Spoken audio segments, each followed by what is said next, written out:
Assalamualaikum warahmatullahi wabarakatuh. Selamat pagi teman-teman semua. Semoga semuanya dalam keadaan sehat walafiat. Amin. Di pertemuan kita pada pagi hari ini, saya akan membahas tentang akuntansi zakat, infak, dan sedekah. Yang pertama, definisi dari zakat, infak, dan sedekah. Zakat merupakan aktivitas memberikan harta tertentu yang diwajibkan oleh Allah dalam jumlah dan perhitungan tertentu untuk diserahkan kepada orang yang berhak. Nah, di sini berarti zakat itu sudah ditentukan, hitungannya juga sudah ditentukan. Hitungannya berapa persentasenya, saya yakin teman-teman di sini sudah mempelajari, mulai dari pengantar zakat, fikih zakat yang sudah ada di mata kuliah sebelumnya. Kemudian infak merupakan mengeluarkan harta karena taat dan patuh kepada Allah Subhanahu wa taala. Di sini infak dengan zakat berbeda ya. Kalau zakat itu ada ketentuan-ketentuannya, kalau infak itu tidak. Ya. Sesuai dengan kemampuan dari seseorang atau keinginan. Mau infak yang lebih banyak juga nggak masalah, atau mau infak yang sedikit-sedikit tapi terus juga nggak apa-apa. Kalau zakat sudah ada ketentuannya. Nah, sekarang yang sedekah. Sedekah itu merupakan segala pemberian atau kegiatan yang ma'ruf atau yang baik untuk mengharapkan pahala dari Allah. Tidak boleh mengharapkan pahala dari selain Allah. Kalau pahalanya selain dari Allah berarti itu namanya tidak sedekah. Selanjutnya, kalau zakat dengan pajak itu ada bedanya enggak ya? Nah, di sini zakat dengan pajak ada perbedaannya. Yang pertama, dari namanya saja sudah berbeda. Kalau zakat itu dari segi namanya artinya bersih, juga bertambah dan berkembang. Nah, artinya kalau kita zakat membersihkan harta kita, ya biasanya kalau kita ada zakat fitrah, nah itu berarti dengan cara berzakat kita bisa membersihkan harta yang kita miliki. Kemudian kalau pajak itu artinya utang atau upeti, ya, utang atau upeti atau beban. Kalau bagi orang-orang akuntansi itu beban. Nah, dasar hukumnya juga berbeda.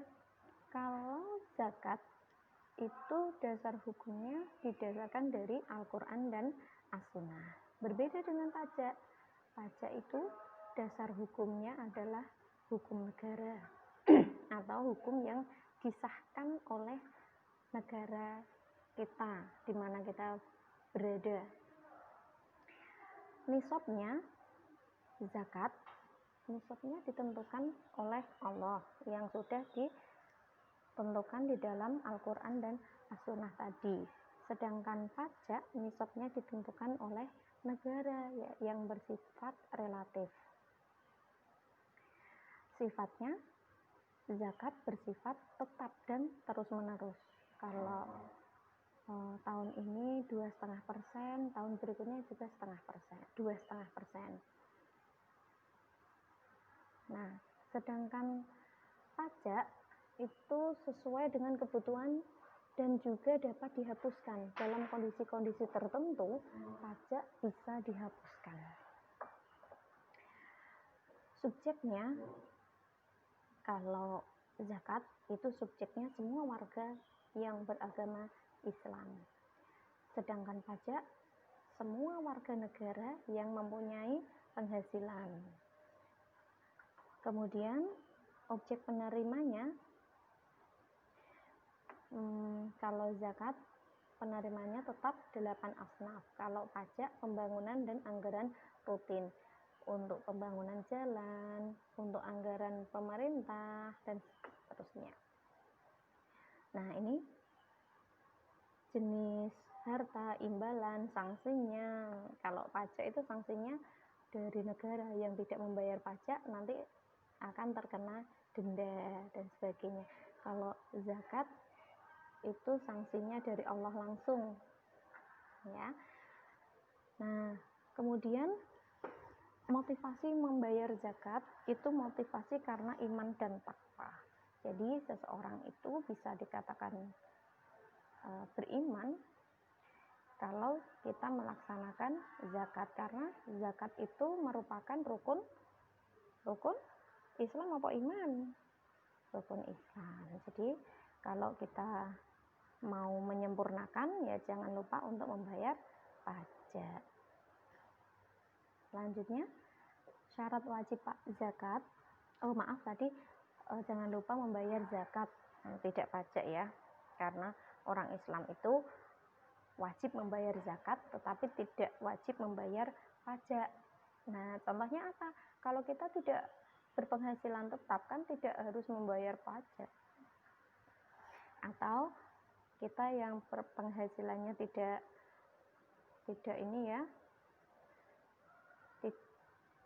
sesuai dengan yang diatur dalam undang-undang perpajakan, maka kita bebas tidak membayar pajak. Kemudian syarat wajib pajak yang pertama harus orang Islam. Kalau ada orang non-Islam mau membayar pajak, tadi saya salah terus. Orang Islam yang non-Islam yang ingin membayar zakat, itu berarti bukan zakat namanya, ya, karena syarat wajib zakat itu harus orang Islam. Yang kedua, merdeka. Nah, di sini maksudnya merdeka tidak dalam tanggungan orang lain. Kemudian memiliki satu nisab, salah satu jenis harta yang wajib dikenakan zakat. Nah, syarat harta yang dizakatkan. Yang pertama, harta itu harus halal, ya. Kalau hartanya itu tidak halal, ya tidak wajib, tidak merupakan harta yang harus disyaratkan untuk dizakati, ya. Kemudian yang kedua, mempunyai kepemilikan secara penuh bahwa itu miliknya, ya. Kalau ada orang yang nitip kendaraan, ya, ini kendaraan saya titip di rumahmu selama 1 tahun, karena itu bukan miliknya orang itu tadi. Contohnya ada si A nitip mobil di rumah saya, nitip emas di rumah saya, nitip sapi di rumah saya. Nah, itu rumah saya sebesar apa ya, ada yang nitip sapi, nitip mobil gitu. Itu karena itu bukan barang saya, ya tidak perlu saya zakati, ya. Yang perlu saya zakati ya yang harta milik saya gitu. Nah, semakin banyak harta maka semakin banyak yang dizakati. Kemudian ini bisa dibaca sendiri syarat harta yang dizakatkan. Kemudian ini tabel zakatnya. Contoh zakat fitrah ketika pada saat Idul Fitri. Nah, nisabnya ini, zakat yang dikeluarkan ini, ya. Biasanya di akhir bulan Ramadan. Yang waktu yang paling utama adalah ketika sudah berkumandang takbir dan sebelum sholat Idul Fitri. Siapa penerimanya? Penerimanya adalah fakir miskin. Nah, ini bisa dibaca tabel zakatnya. Saya yakin teman-teman sudah lebih paham dari saya karena sudah semester 5 gitu ya. Nah, ini untuk zakat atas institusi atau perusahaan. Nah, diatur dalam keputusan seminar 1 di Kuwait tanggal 3 April 84 tentang zakat perusahaan. Zakat perusahaan harus dikeluarkan jika syaratnya terpenuhi. Yang pertama, kepemilikan dikuasai oleh muslim. Kalau kepemilikannya masih separuh-separuh, ya tidak bisa. Minimal ini kepemilikan dikuasai, yang menguasai itu biasanya 50+1 sahamnya. Kalau masih 50-50 itu masih tarik ulur siapa yang menguasai. harusnya 50/1. Nah, nanti ketahuan siapa yang pemilik saham terbesar. Bidang usahanya harus halal. Aset perusahaan dapat dinilai. Maksudnya di situ aset perusahaannya apa saja bisa dinominalkan. Aset perusahaan yang dapat berkembang sewaktu-waktu, contohnya tanah, itu kan aset perusahaan yang bisa berkembang. Minimal kekayaan perusahaan setara dengan 85 gram emas. Sekarang harga emas tinggi sekali ya. 85 gram, 1 gramnya bisa mencapai 1 juta. Nah, minimal kekayaan perusahaan itu 85 juta. Kemungkinan kurang lebihnya segitu. Syarat teknisnya adalah peraturan yang mengharuskan pembayaran zakat perusahaan tersebut, anggaran dasar perusahaan, RUPS atau rapat umum pemegang saham yang mengeluarkan peraturan-peraturan tersebut. Nah, ini perhitungannya. Kemudian nih akuntansinya. Ruang lingkup akuntansi berlaku bagi amil yang menerima dan menyalurkan dana zakat. Jadi akuntansi itu ruang lingkupnya berlaku untuk amilnya. Amil itu siapa? Amil itu yang menerima dan menyalurkan zakat. Tetapi akuntansi zakat ini tidak berlaku bagi entitas syariah yang menerima dan menyalurkan dana zakat, namun bukan sebagai kegiatan utamanya. Ini ya kalau bagi entitas syariah, contohnya di sini perbankan syariah atau lembaga keuangan syariah. Contohnya teman-teman punya koperasi atau punya perusahaan, kemudian menyalurkan dana zakatnya. Ya, itu butuh akuntansi, cuman di sini tidak sebagai aktivitas utama atau kegiatan utama. Hanya sebagai pencatatan pengeluaran zakat. Gitu. Tapi kalau amil ini berlaku, akuntansinya sangat berguna. Yang pertama, pengakuan penerimaan zakat. Zakat diakui pada saat kas atau non-kas diterima. Kenapa diakui pada saat kas atau non-kas? Maksudnya gimana? Zakat itu bisa berupa uang tunai, bisa berupa non tunai. Contohnya, ada seseorang yang menzakatkan sebuah laptop. Laptop ini saya diberikan ke amil sebagai zakat. Bisa enggak? Bisa. Laptop 1 contohnya yang terbaru. Nah, pada saat menerima laptop itu harus diakui bahwasanya menerima laptop sebesar sekian. Ya. Zakat diakui sebagai penambah dana zakat sebesar kas dan non kas. Kalau kita terima, kita di sini sebagai amil ya maksudnya. Kita di sini sebagai amil menerima uang tunai itu sangat mudah sekali. Contoh, ada seseorang yang memberikan uang tunai sebagai zakatnya 10 juta.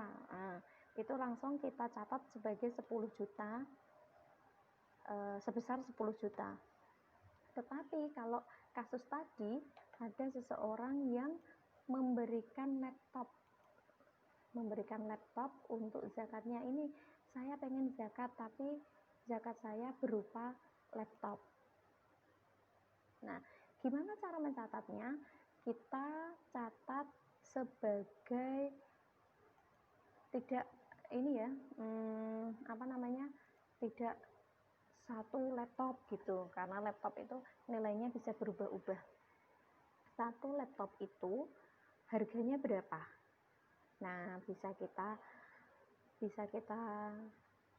catat sebesar nilai wajarnya. Contohnya, laptop itu harganya 8 juta, maka kita mencatatnya tidak lagi sebagai satu buah laptop, tapi sebesar 8 juta rupiah.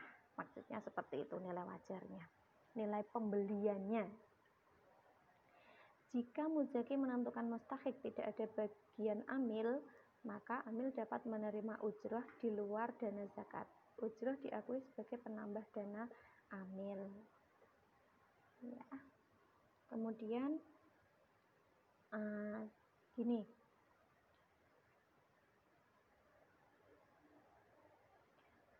ada pada saat tadi contohnya ada seseorang yang zakat dengan 1 buah laptop ya.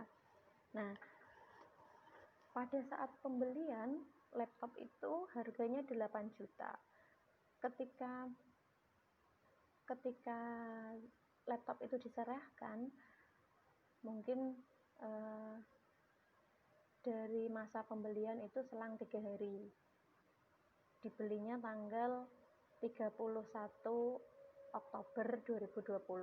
Kemudian baru diserahkan ke lembaga amil zakat itu tanggal 3 November. Nah, itu kan ada selisih waktu. Di selisih waktu itu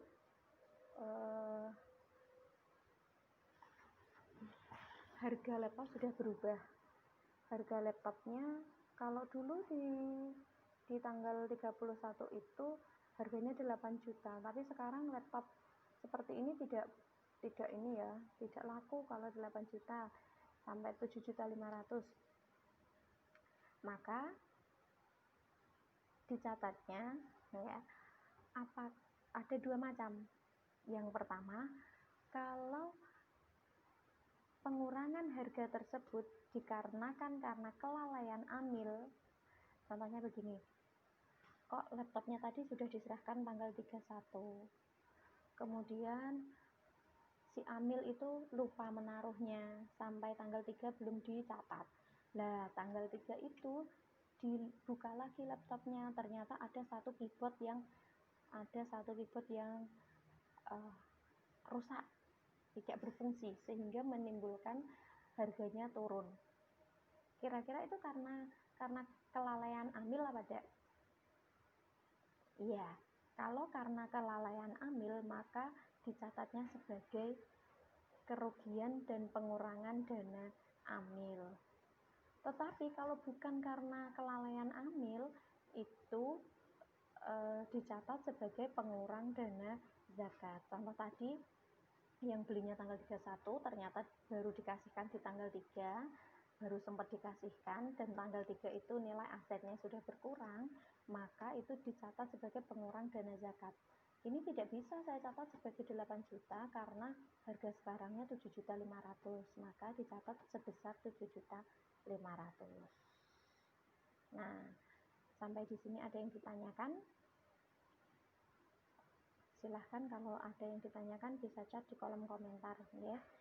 Pertemuan kita saya akhiri sampai di sini dulu. Minggu depan akan kita lanjutkan lagi. Terima kasih. Assalamualaikum warahmatullahi wabarakatuh.